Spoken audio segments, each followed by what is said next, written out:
अखियां लड़ा लाना, हमरा के अपन बना लाना। देखिए तंग मत करिए, हमारा शादी होने वाला है। अखियां से अखियां लड़ा लाना, हमरा के अपन बना लाना। लगती हो तुम एक नंबर की, चाल तेरी मत वाली है। अरे तो सुन लो बाबू, अब तो मेरी शादी होने वाली है। सुन लो बाबू, अब तो मेरी शादी होने वाली है, शादी होने वाली है। समझला?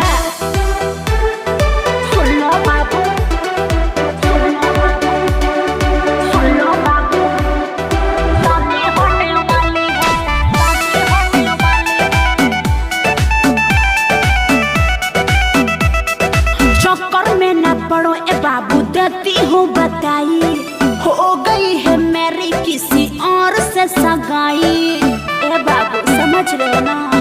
क्या करोगे? रानी बना के रखूंगा तुझको, उसको तू भूला जा। मेरी बन जाओ मेरी सोना, बहिया में आ जा। मेरा दिल तेरे लिए अब तो सुन लो खाली है।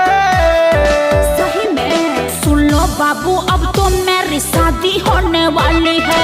सुन लो बाबू, अब तो मेरी शादी होने वाली है, शादी होने वाली है, शादी होने वाली है, शादी होने वाली है।